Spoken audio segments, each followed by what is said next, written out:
Good morning. Thank you for joining me on this live today.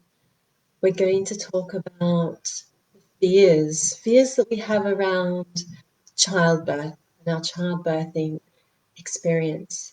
I think one of the most important things when you're pregnant and when you're planning your childbirth is don't know what you don't know. If you haven't experienced childbirth before, there is so much overwhelm and apprehension around what's labor going to bring, what's childbirth and that whole experience going to bring for you, and how are you going to cope with it. I'm sure you have in your mind the type of childbirth that you'd like to have. It's going to be calm, positive, and beautiful. That's what you want. That's where you want to be. And I'm here to tell you you can achieve that. Talking from personal experience, you can absolutely achieve that calm, beautiful, magical childbirth that you dream of. However, you've probably heard more traumatic and negative birth stories from those around you than you have positive. So you've already got built up in your mind, deep, deep in your heart and soul, a negative image of childbirth. And that has probably been inherited from your mother and your grandmother and your aunts and everyone around you. And you've probably heard that and been immersed in the negativity and the fear and the pain around childbirth since you were a little girl, since you were growing up. Because I know I did just watching TV. Childbirth is portrayed as a medical condition. Women are in hospital, they're on their backs, they're screaming in pain, they've got hospital staff all around them, there's no privacy, and you're in an extremely vulnerable position, and there are hundreds of fears that come up around that. You're thinking of pain, you're thinking, oh my God, am I pooping right now? What's happening down there? Um, you've got this fear of people prodding and poking you and putting things inside you, and it's terrible. It's horrific to go into something that is supposed to be a wonderful, magical time in your life, and you're going in with this fear and overwhelm and just being so scared. And it doesn't have to be like that once you know what you don't know. So you need someone on your side. You need somebody who's been there, who's experienced that, who's had the traumatic birth, but then has also, for the second, turned it around and had the positive, beautiful, magical birthing experience that everyone should have and can have. And whether it's your first time or your second time, if you have the right tools and the right skills, you can do that. And that's something that anyone can achieve. It does take a little bit of work, and you do need somebody there with you to teach you how to get in that frame of mind and how to build up that primal connection with your bump, your growing baby, and how to truly trust yourself. Trust yourself and your body and drown out the noise of everyone else. Drown out the noise of the negativity from the TV. Drown out the noise from people around you who suddenly want to inform you of their birthing stories and their birthing experiences. Um, and I think you really need to learn how to stand up for yourself and just say no. It's very important that you do that you learn how to do that with grace, with respect, and just let those people around you know that I'm sorry, I'm not wanting to hear anything negative. I don't want that to be absorbed into myself and into my baby. You want to remain calm and positive and happy for yourself and your baby throughout your pregnancy journey. Um, you've got to learn things like positive mind setting, true deep connection to your baby and body, and learning how to trust your body and listen to your body and your baby, you've got to do fear releasing. Fear releasing is a big one, and that's probably something you need to focus on first and foremost, is getting into that fear releasing anything that has been inherited from, you know, your family and your parents, and from generations, releasing those around you that constantly insist on telling you their negative birthing stories, staying away from anything negative on social media in regards to childbirthing. If you're in a variety of childbirthing groups, and people often share their traumatic birthing stories, you know, maybe start to decide to remove yourself from those groups for the time being, because it's really not helping your mentality. It's not helping your birthing frame of mind. You need to step away from that, and come back over to the positive birthing groups, and the positive uh, people, and who aren't going to tell you their crazy negative birthing stories. That's another point. You need to know your right in childbirth. What are your human rights versus what is hospital policy and law? They're two very different things, right? When you go to hospital, they might try to phrase their terms around, well, this is what you have to do, when in actual fact it might be hospital policy, but it's not the law. You still have human rights. You still have your rights as a woman to your body, and you still do have the choice. So knowing your rights, also knowing how to question hospital staff.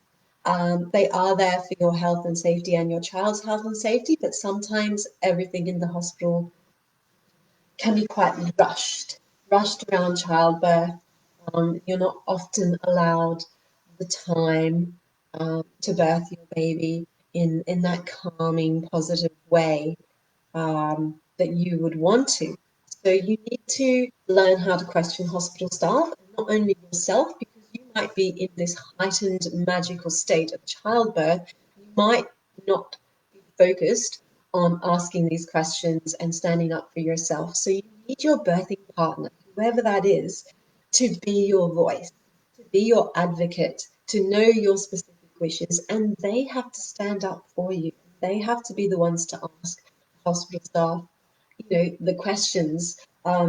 Are there alternatives to what you just suggested? Can we have more time? There's a variety of techniques and ways that you can gain your power back.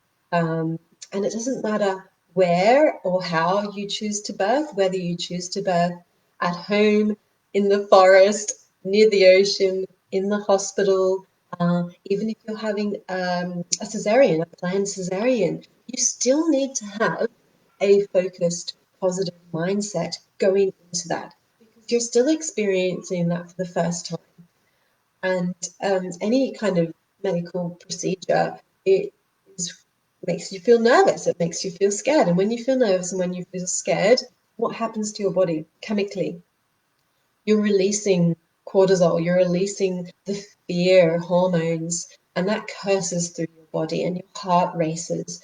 And we all know that those things are not good for your baby. While you're pregnant and you're growing your baby, everyone always tells us to can't be stressed and you can't have fear and all of these things. And that's because the baby will be affected by that. Um, Look, I know it's probably not a complete and absolute science, but during my first pregnancy, before I was awakened to this knowledge, there were multiple times when I was really quite stressed in my first pregnancy. And that was from external stresses. That wasn't me specifically being stressed about my body and my baby and my birthing experience. Not at all, actually. It was the situations that I found myself in, whether it was family stresses and family situations. There was also at work things that were getting a little bit stressful, or watching the news too often and just feeling that stress from all of these external things in life that I feel seriously contributed to my daughter, my firstborn, um, her anxiety levels, and how she was as a newborn, and how she was in her first and second year of life on planet Earth. She has a lot of anxiety. She's very stressed if she's not around mummy and attached to mummy. She didn't sleep. It was really hard to get her to eat, and it still is at times.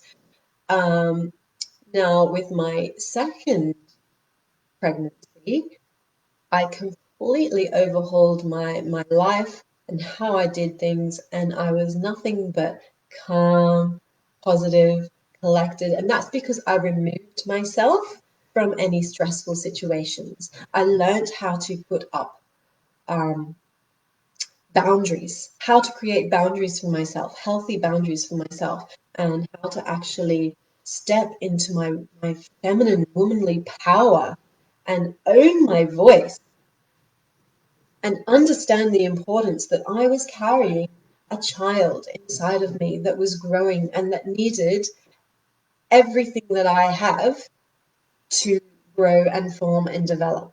So everything that was going on in my body was also being transferred to my child. All right. So the second pregnancy, childbirth, and baby are completely different. 1,000%. I know that's not real. 100% different to the first. And I truly believe in my heart and soul that my first child, my little girl, unfortunately, she has a little bit of this stress and anxiety and is very sensitive and was an extremely difficult first child, I feel, because of the stress I experienced during that first pregnancy and not setting myself up in the right way. The second didn't have any of those things. So he was born in the most peaceful, beautiful way. Um, he is such a calm, collected, wonderful little person.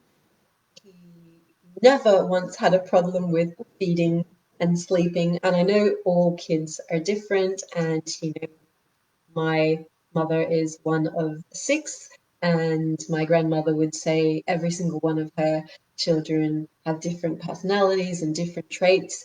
But she could definitely tell you, even at 87 years old, uh, who were the good sleepers and the good eaters.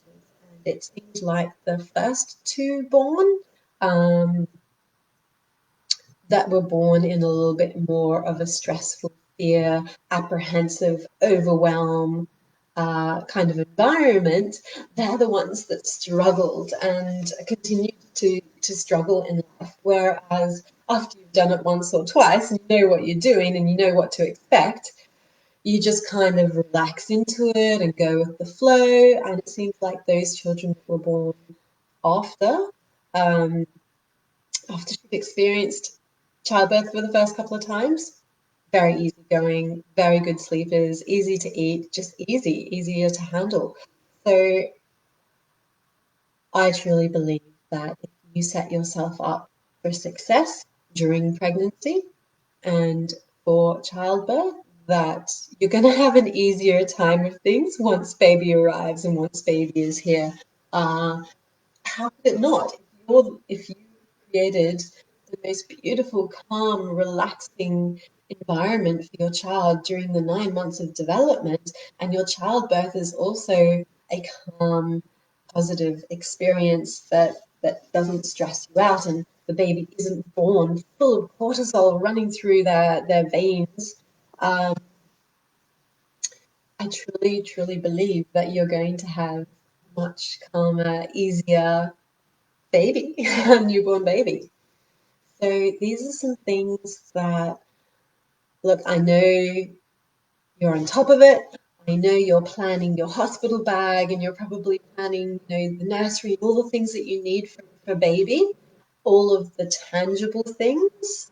I was very much on top of everything that I needed, and um, I even planned for the first 2 weeks after childbirth. So I prepared some meals for the freezer and some smoothies and some lactation cookies, and that was all prepared.